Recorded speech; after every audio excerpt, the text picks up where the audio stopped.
on my computer. Awesome. So I would love to hear more. Okay. I'm going to introduce myself and I'm going to introduce you. So my name's Eleanor Haworth. I'm an emerging evaluator working with Nicole. I'm with Ron Eglash, and we are really excited to have him here.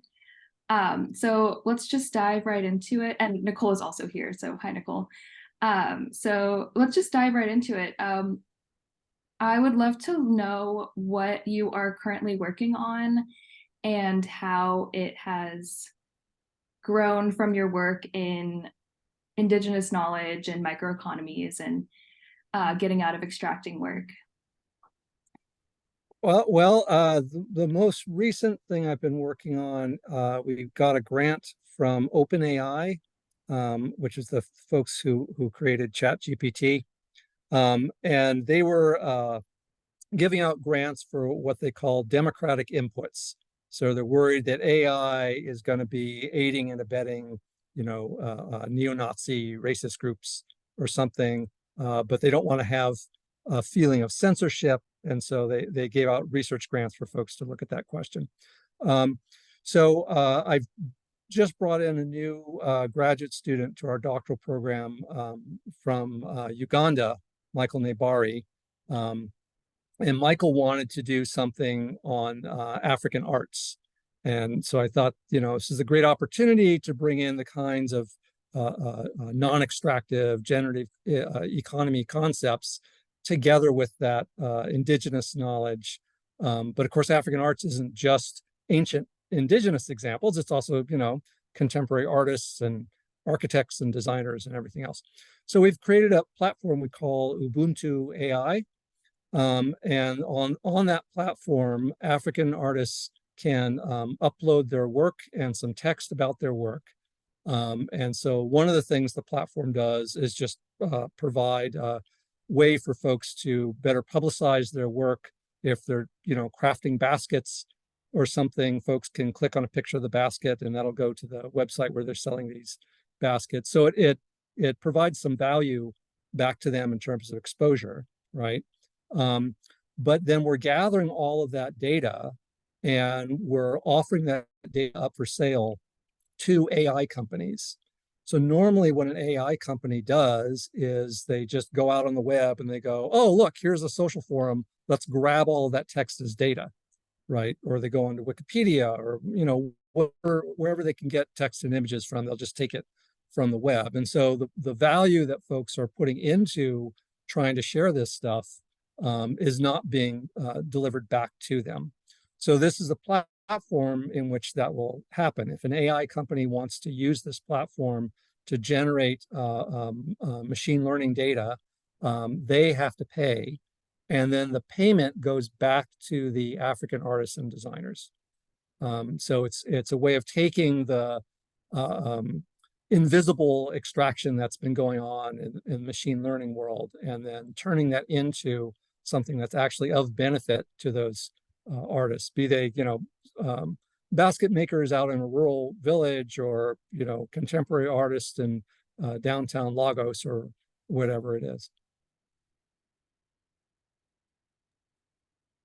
That sounds like great work. I would love to hear more about closing the loop between just, the artists and the artisans and us, like how we can better support these groups, maybe outside of AI, but also even working within schools. So just learning more about how to close the gap in our local communities as well. Yeah, so if you go to our site, Culturally Situated Design Tools, CSDT, and the full thing is csdt.org. If you go to our site, you'll see AI is one of the training modules that we have. And we actually use examples related to that initiative. So the first thing that students will see is just some little video clips about the kinds of harms that AI may bring to bear, right? And often when I read through the literature about, how do you do culturally situated mathematics or computing or whatever, it'll focus on the harms. It'll say, oh, well, this will help motivate the kids. You show them all the terrible things that's happening in the world and how you can use math to analyze it.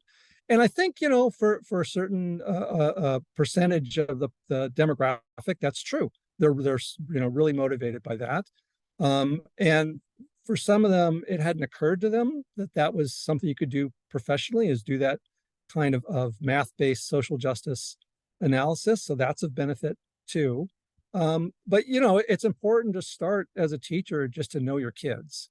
And so often the first thing I'll do is just a little survey. We just throw up a Google Doc on the screen, and I'll say, everybody put down your name and something you want to do as a career path, the kinds of things you'd be interested in learning more about, however you want to think about it. And indeed, a few of the kids will have social justice related things, but most of them will not. They'll say, I'm really interested in entrepreneurship and business, or I'm interested in sports, and I want to do what my older brother does. He's in HVAC, heating and cooling, right? And I don't want to give off a vibe that those are unimportant or uninteresting or irrelevant, right, to STEM. So once you have that kind of information, then you can indeed, as I was saying with AI, you can do, help them out in critique. Here's how much those folks are being paid. Here's, how many billions of dollars the companies that are hiring those folks are getting, right? A sense of injustice. But I think it's absolutely imperative that you have a positive side as well, right?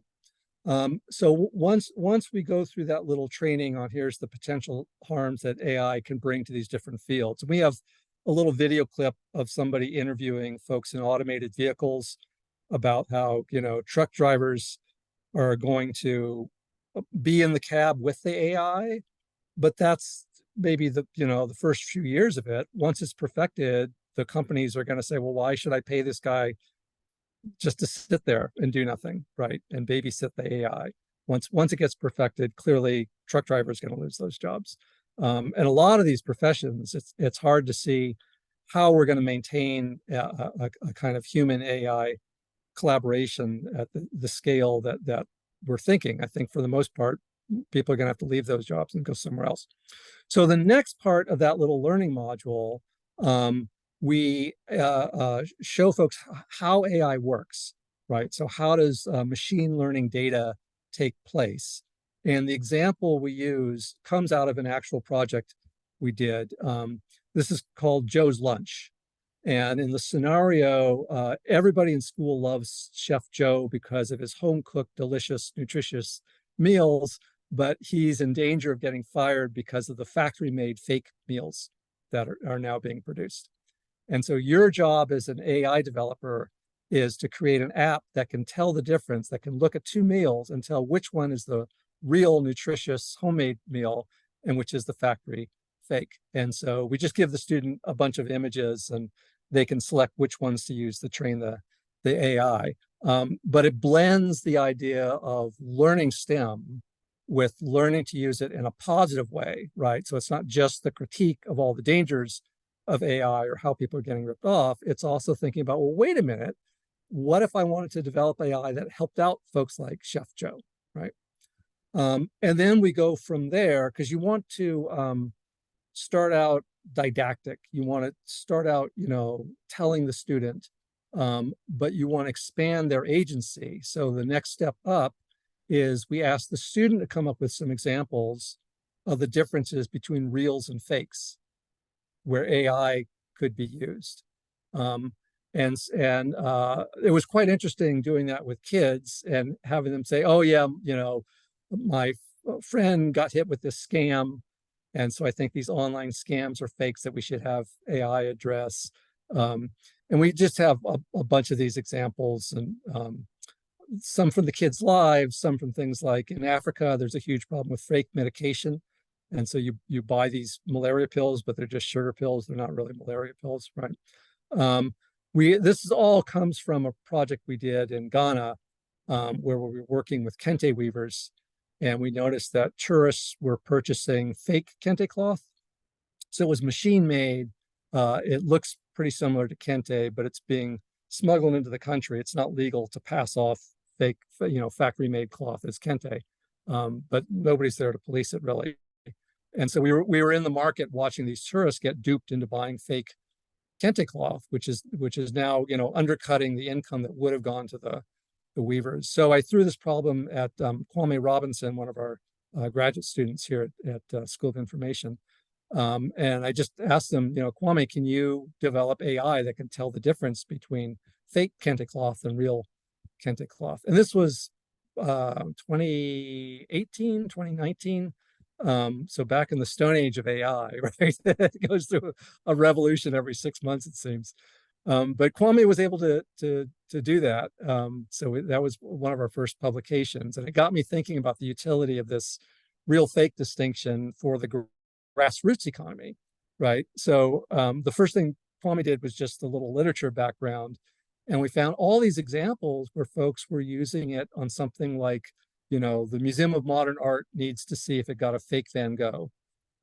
And so I was telling Kwame, this is so typical that the first thing these computer scientists want to do is use this to help support millionaires and billionaires. I remember back when I was in graduate school, we had this new laboratory for computational mathematics, and they were crunching these nonlinear dynamics modeling systems that were really, very intractable, and you needed super high-speed computing to do it. And the grad students in the lab were so excited. I was asking them what's going on. They said, oh, well, we just found out about this application. They're going to use it in the World Cup. So that's where millionaires have yachts and they compete to see who has the fastest yacht. And so if you want to spend $10 million computationally modeling the curve of your hull to eliminate, another 3% of turbulence, you can now do so. So I was telling him, really, that's all you guys can come up with? That's the sector that gets the first benefits from this technology. But of course, they thought I was, a crazy hippie from across campus. I was a graduate student in the history of consciousness at the time. I'd gotten my master's in systems engineering, but then I switched over to get the PhD because I, just got tired of this kind of thing, right? But I was still trying to keep up my chops on the computational side. And fortunately, one of the mathematics professors let me join the lab. But it was, an eye-opener about how limited that the technological imaginary, right? The space of imagination for the folks going into these things, how limited that is. So I definitely think we need ways in the classroom of developing that at a very early age, right? And not just telling the students, here's what to use it for, but engaging them in their own interests, right? Okay, reals and fakes is such a large category. The kids are really good at just coming up with examples of that. So that's one part of it. And then the next part of that AI module finally goes to African arts. And we talk about using generative AI. So in generative AI, like NST, neural style transforms, what you can do is you can show AI a picture of a bunch of paintings, like here's a bunch of paintings of Van Gogh. Now I want you to create this African sculpture as if it had been painted by Van Gogh, right? So I don't mind Van Gogh getting ripped off because that's the millionaire's world, right? But the African sculpture, I think it's very problematic that AI is just going around the internet, scooping up images of African sculpture and using it without payment. So that's what this platform would give a real world example of. In the training scenario with the kids, we just say, now this has been a deal we've reached with the African art providers, so they're getting compensated, and now just play around with it, right? So here's a little, we use something like Scratch. It's blocks-based scripting, right? So really easy for kids to just snap these little things together like puzzle pieces. So we've developed that interface for AI.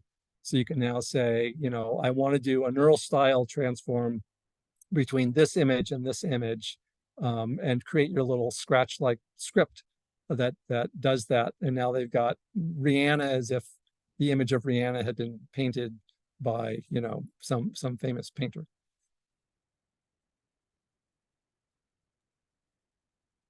Wow. Yeah, that I think we're gonna have to wrap up in a little bit, but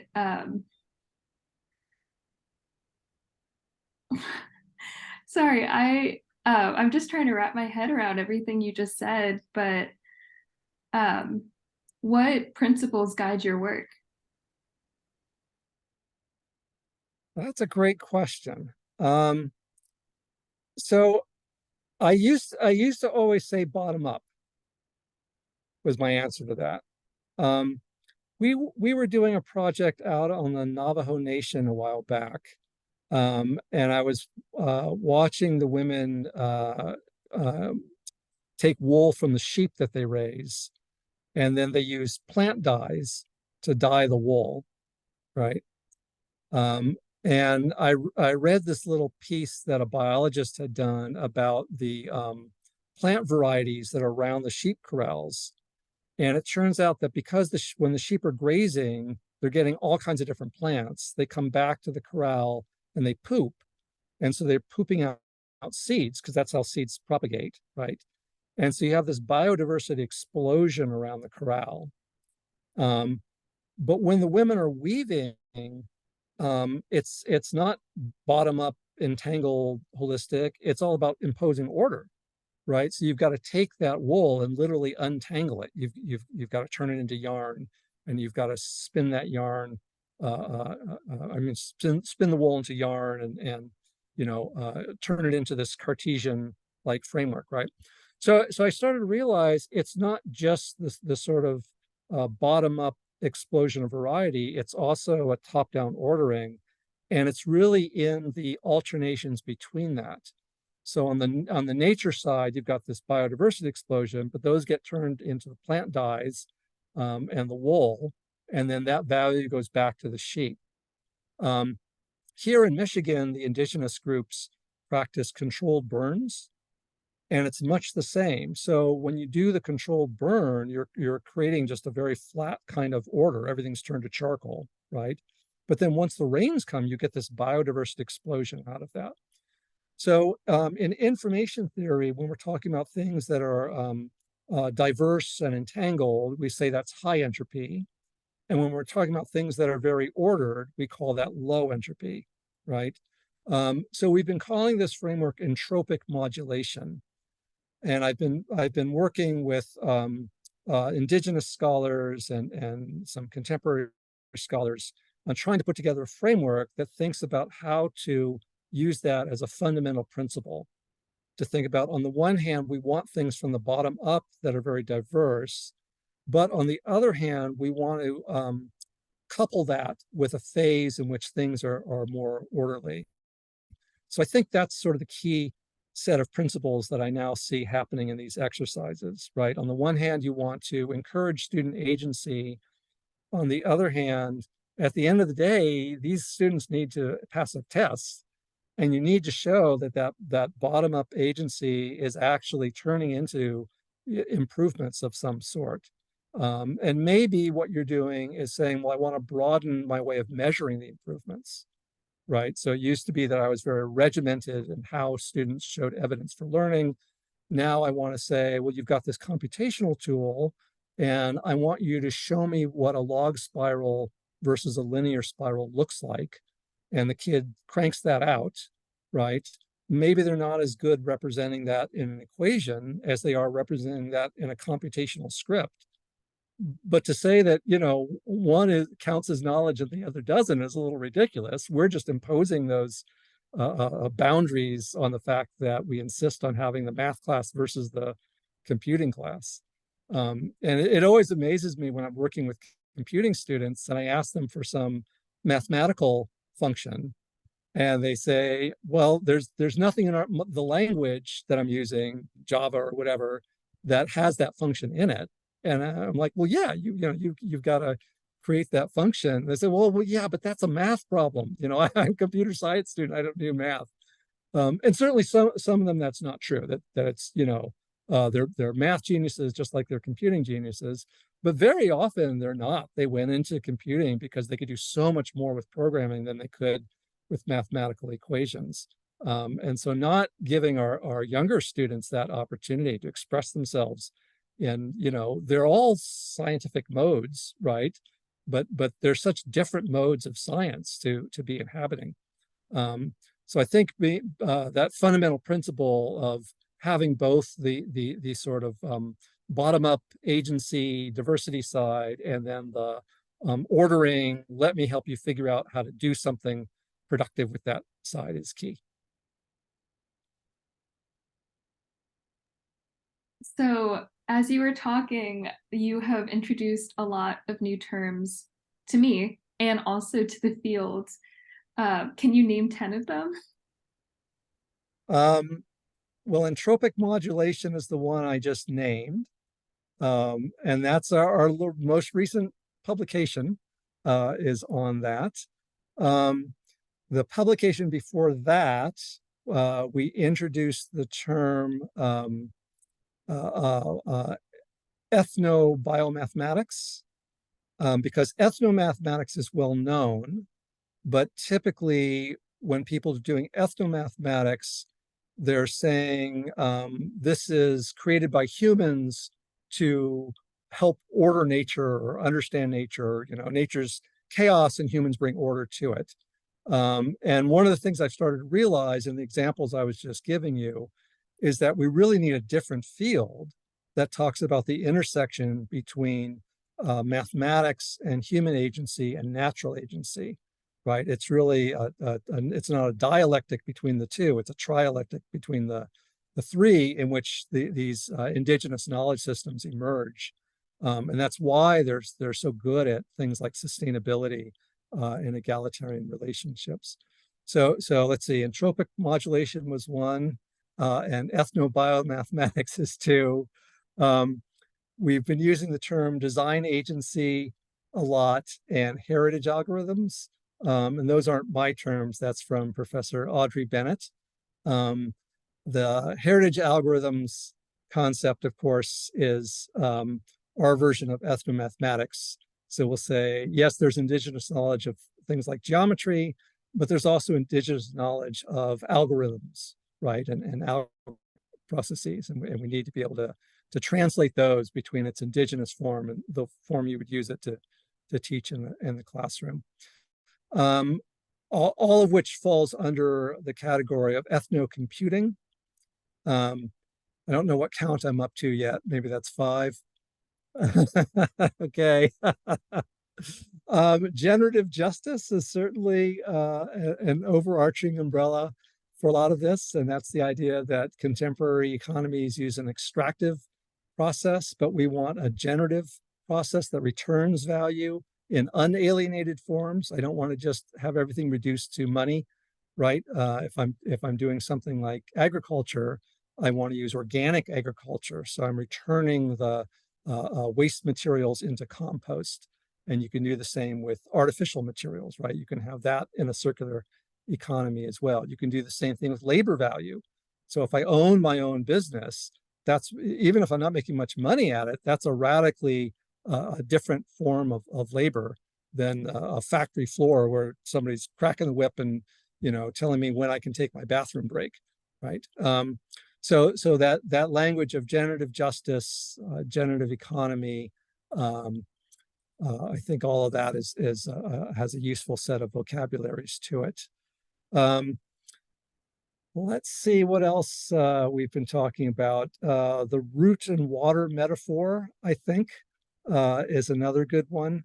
So when I first got into this, my engineering students would say, well, we're not like the old engineers that you're criticizing. We're the new generation.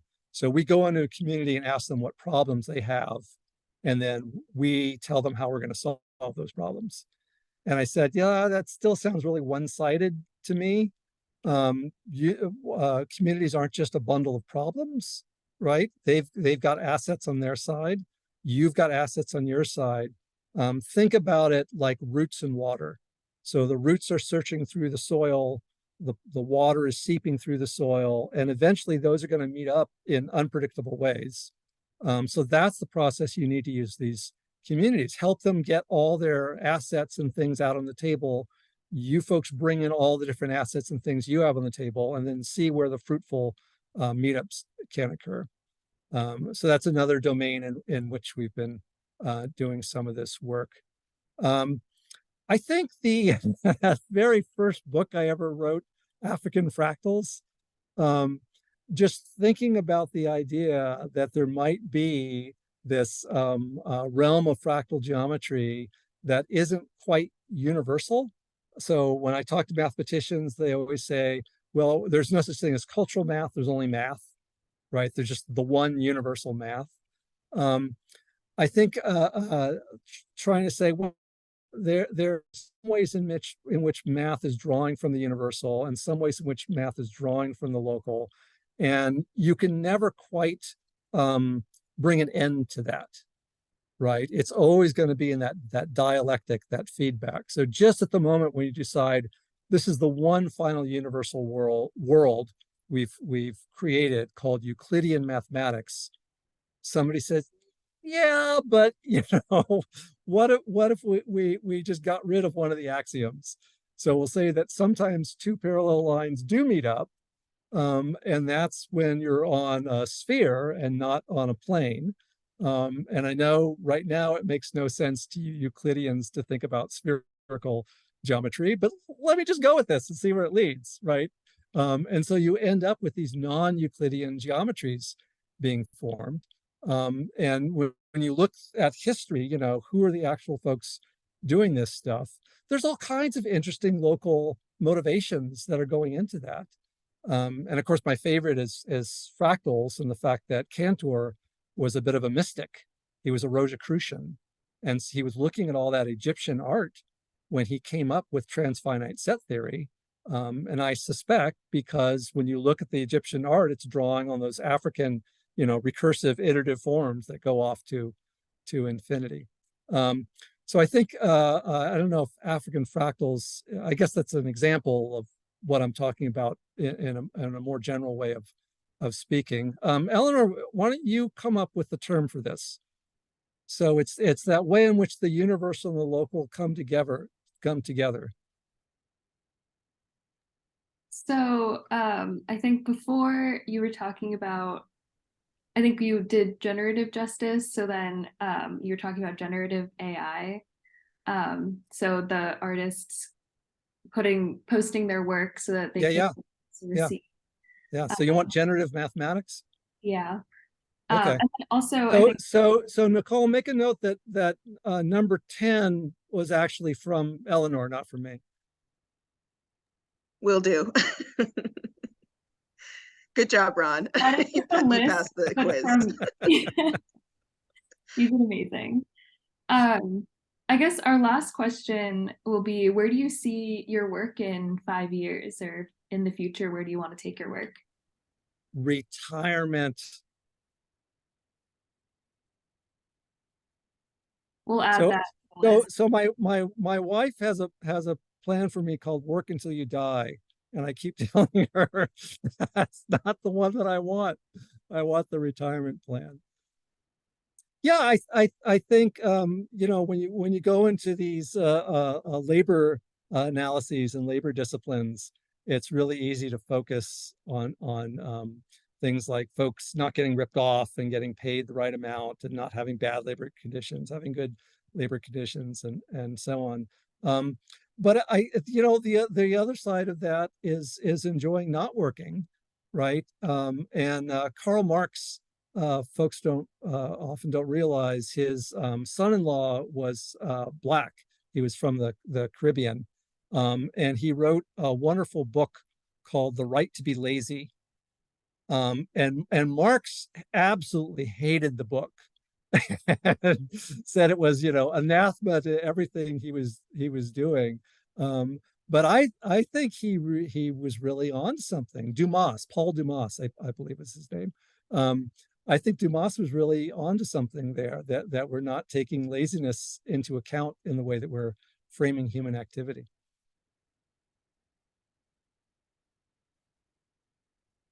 There's my future.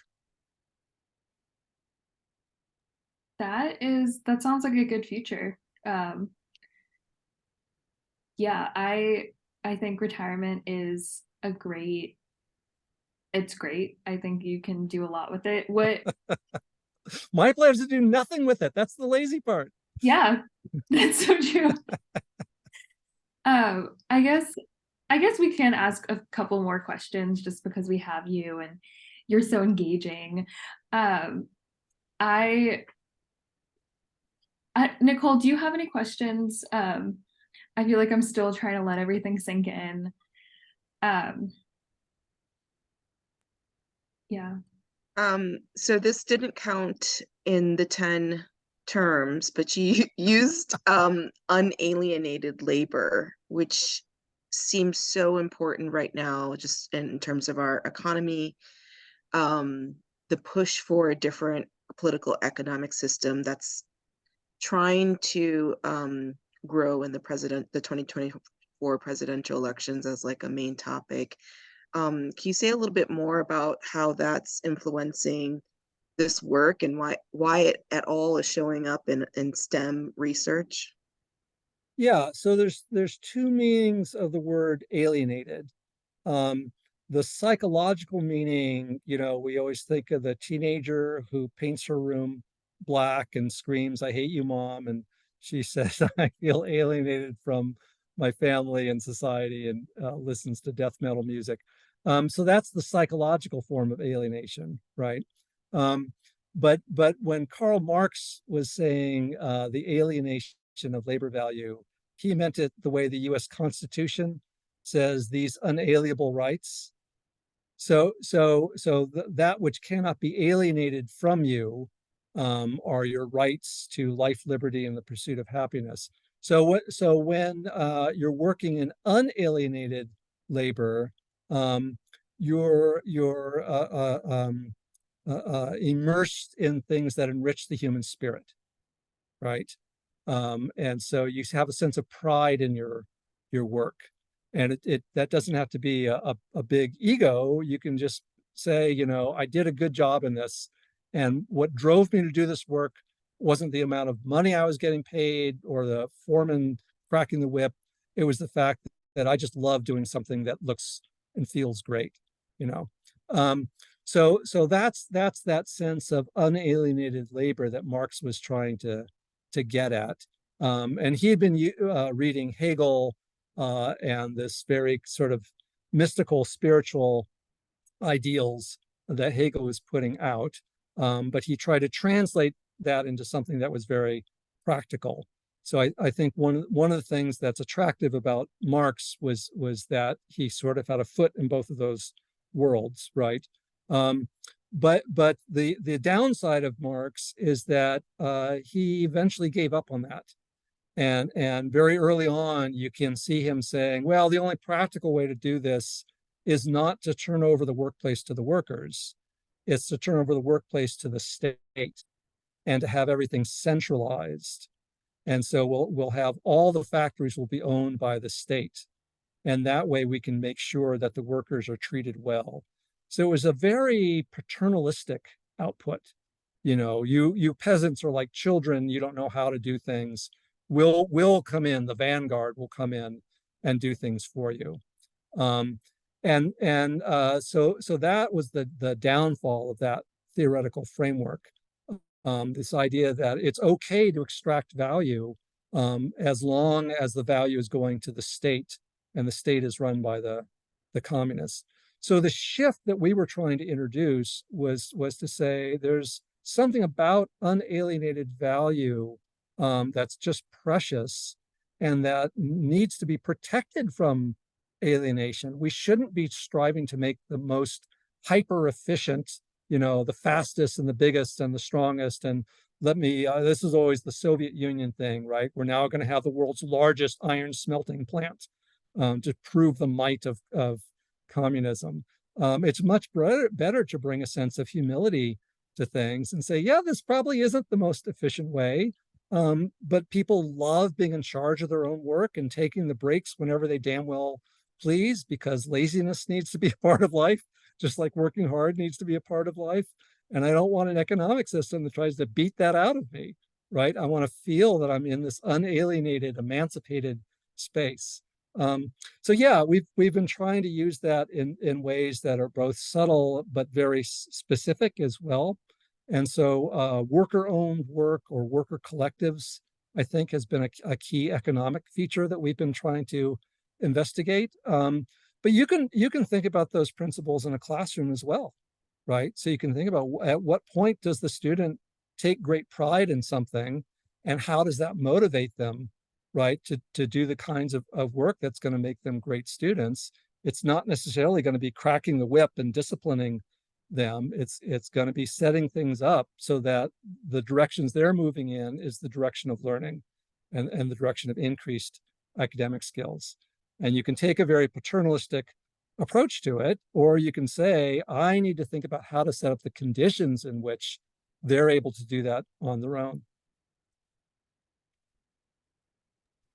There's I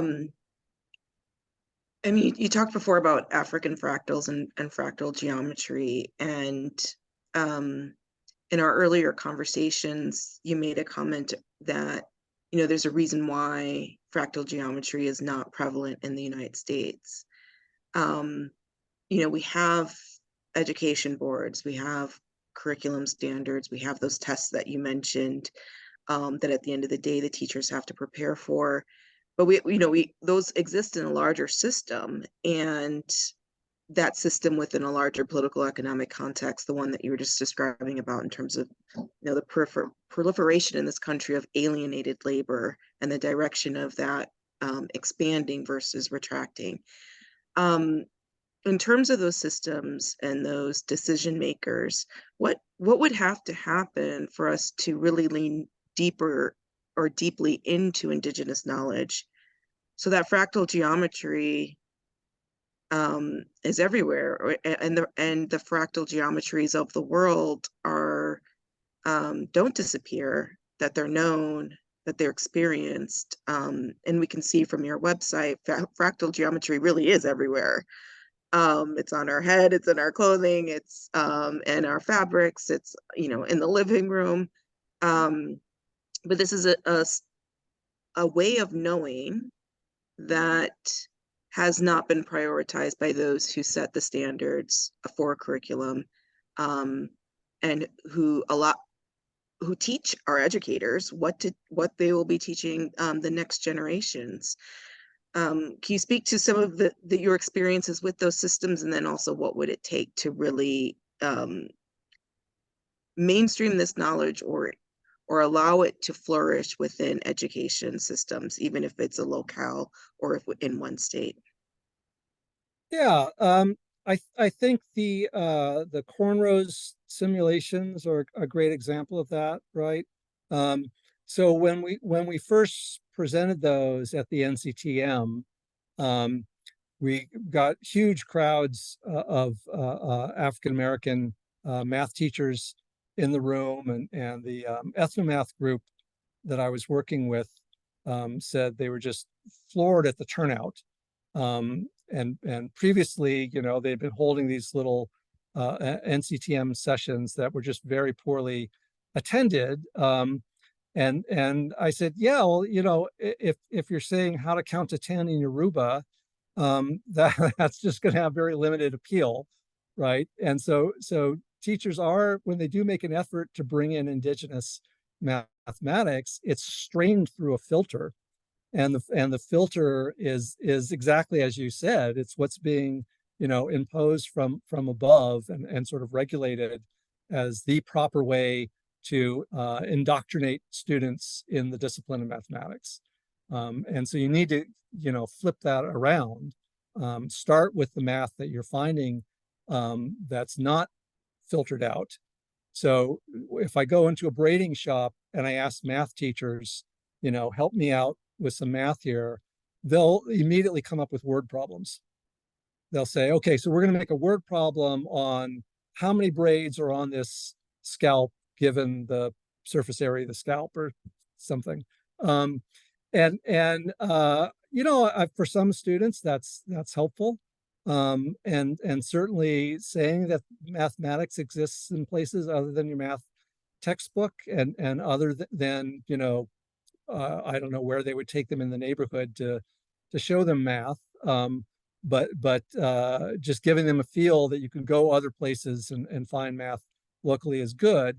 But it's still such a very limited window on the mathematical world, right? And so if you shift your perspective and you look at this spectacular cornrow braiding pattern that's on somebody's head, and you say, I don't want math as in count the number of braids, because the braider probably didn't even do that, right? You're just imposing math on it. I want to go in the other direction. What's the math that's emerging, in this pattern making activity?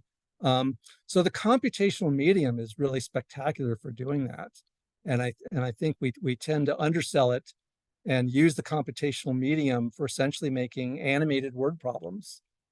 And I understand why, because it's a great fit to the curriculum, but it's neither doing justice to the Indigenous material nor to computation itself as a link to mathematical ways of knowing, to use it in that fashion. So just watching the kids use those cornrow pattern generating scripts has been a real eye-opener for me in trying to figure out, how do we go about helping them get at the sort of Indigenous side of this, the local thinking that's going on in the heads and hands and hearts of the braiders. And so sometimes we'll introduce a term like the curliness, right? We'll say, well, this is a very loose spiral, and this is a tightly curled spiral. And so you get the kids, using that distinction, but that's not in the textbook anywhere. And so then we'll say, okay, well, now let's come up with the math part of this. What did you change in that script in order to get it more tightly curled? And it turns out there's more than one parameter you can change, right? So for a math teacher, that's very uncomfortable, because you wanted to have, this equation for this named parameter, rather than saying, well, there's these 3 parameters and you can manipulate those in different ways and create these different effects. But that's much more representative of what the students are going to encounter if they actually got hired as, a graphic designer using computational arts, right? Or even when you go into something like Photoshop, and you're just trying to do a transform. And so you're saying, yeah, reflect over the x-axis or reflect over the y-axis. Even then, you're using math in just more creatively interesting ways than you're typically provided opportunities for in the classroom. So I think, to me, that computational medium is really magical. But I don't want to create barriers for teachers, right? And so some of them have said, look, I'm not trained in programming and I'm not comfortable in it. So one of the things you'll notice on the Cornrow site is we introduced a different interface that's strictly math. And so you're just putting in the parameters, right? So here's how many iterations of plaits make up a braid. Here's how much you rotate each plait by, and you're just entering in the numbers. And the a group that does that national computer science training, Jane Margolis at UCLA has been the head of that. So they've been giving us some feedback of the teachers, and they said, yeah, it's funny, we can start math teachers with the math interface as a way to then introduce the programming interface. But when we do follow-ups and ask them what they use, they always go back to the math interface. So they don't want to get involved with the programming. And that's part of the local agency of the teachers, right? So it's not just nurturing the agency of the students. I think nurturing the agency of the teachers also has to be a part of how we're thinking about this. So the braiding and the cornrow example reminded me of one of your papers when you were talking about rice terracing in Bali and how maybe the farmers aren't thinking about it in like a math perspective or in a computing perspective, but are using a lot of strategies that end up reducing pesticides and reducing inputs that they need for farming. And I would love to just switch gears a little bit and talk more about how climate change intersects in your work. You know, I'm going to Indonesia soon, so Yeah. like talking about that too, and how I can, you know, just pinpoint everything that you're talking about. Yeah. Indonesia has such a spectacular, amazing array of resources and artifacts and phenomena, right? Everything from the rice irrigation system on Bali to these woven baskets. There's a tradition in Indonesia of making baskets as pentagons that has a really beautiful mathematical weaving pattern. I've never gotten a chance to do a simulation on it, but I'm dying to. If you can send me some pictures of that, if you come across any, I'd love to see that. Yeah, I think, you know, thinking about the rice irrigation example. So they're not using, of course, mathematical terminology for it, but they are describing with terminology, and often you'll see a spiritual terminology being used in places where I might bring in terminology from systems science or systems engineering or self-organization theory. So one of the reasons why we called that project Ubuntu AI is that Ubuntu means I am because we are, right? And so it's that concept of collectivity. I would use terminology like self-organization, but the terminology of Ubuntu works perfectly well, and folks understand that I mean some kind of bottom-up collectivity when I'm using that term. So of course, all these things are threatened by climate, right? What grasses are going to be left for making baskets out of once climate devastation comes in? And so thinking about these ecological connections, but the reverse of it is thinking about these things as solutions to providing climate resilience. We just got a new grant for our Detroit project. That started as a grant from the NSF Future Work Program called Automation for the Artisanal Economy. So we're working with worker-owned businesses, collectives in Detroit.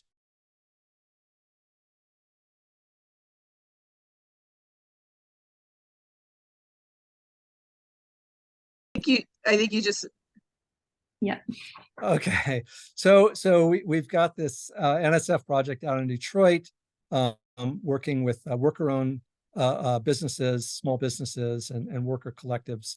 And a lot of the folks we interviewed in the urban farming area said that they lack electrical power. And so all the wonderful things we were proposing around, you know, digital soil sensors and water sensors and electric pumps and timers and things, they couldn't use because they didn't have electricity out on the urban farms. They also had a problem with water. And so if you're using rainfall and you've got climate change coming in, that's going to destroy your crops. So we worked with Keep Growing Detroit, which is a local group that installs rain catchment systems, and Family First Solar, which is a Black-owned worker collective that installs solar photovoltaics. And we got a small grant that is now funding a combination of water harvesting and solar photovoltaics to create these powered irrigation systems on these little urban farms around Detroit. And then once we have those established, now we can bring in the NSF digital computational projects. Now, the great thing about this is that by bringing in solar photovoltaics, you're reducing the carbon footprint, right?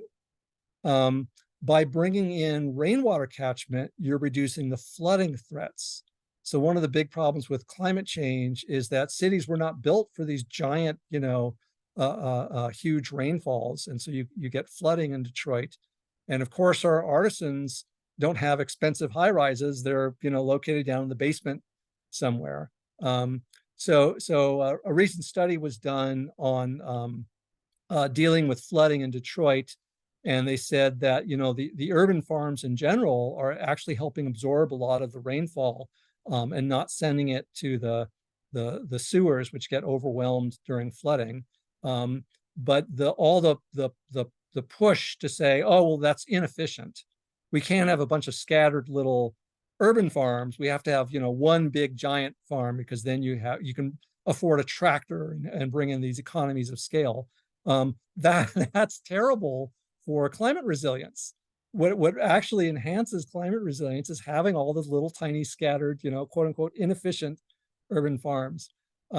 So we've just submitted a grant to the NSF for looking at this idea of bringing in some of those indigenous traditions of small scale decentralized operations, whether that's in the, you know, urban farming realm or the business realm, or even thinking about it online, and bringing those principles of entropic modulation, of sort of going back and forth between something that's very decentralized and diverse, and then bringing in, you know, some kind of ordered sensibility to it. So one of the things we've been looking at on the ordered side is, if you want to get all those little urban farms to have pickup and delivery, you need a delivery system. And they could do something like Uber Eats, but that means that a big chunk of their pay is not going to them. It's going to Uber Eats, right?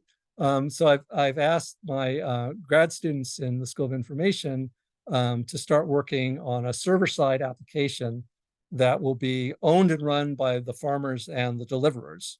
So instead of the unalienated experience of being an Uber driver and having it say, oh, you're gonna, you know, you took a break and so you've lost your pay, or whatever heinous mechanisms they have, it's going to be the reverse. The Uber drivers get to say, well, you know, I can do this, this, and this. I need to pick up my kids at this time, and I get tired easily, and so I want to break around this time. And now the algorithm will actually be trying to integrate that into the pickup and delivery system, as opposed to, you know, punishing you for it or filtering it out or something. So there's really interesting ways of using these advanced computational technologies to think about climate resilience from the very physical end of, you know, how do we reduce the carbon footprint, and how do we build in resilience for things like flooding that's caused by climate catastrophes, but also on the business side of how do you make that sustainable, so that the things are funding themselves and you don't have to keep having these influxes of cash coming in. Amazing. So I think we're going to wrap up now. Last question, I promise. Where can we learn more about your work? CSDT.org, great place to learn about it. Great. And The Generative Justice website, Generative Justice, all one word, .org, and that has more of the economic side of things. okay. And we'll have all of that linked below. And yeah, thank you so much for talking with us. Milwaukee Evaluation is very grateful. Yeah, everything will be linked below. And thank you again. It's been a pleasure.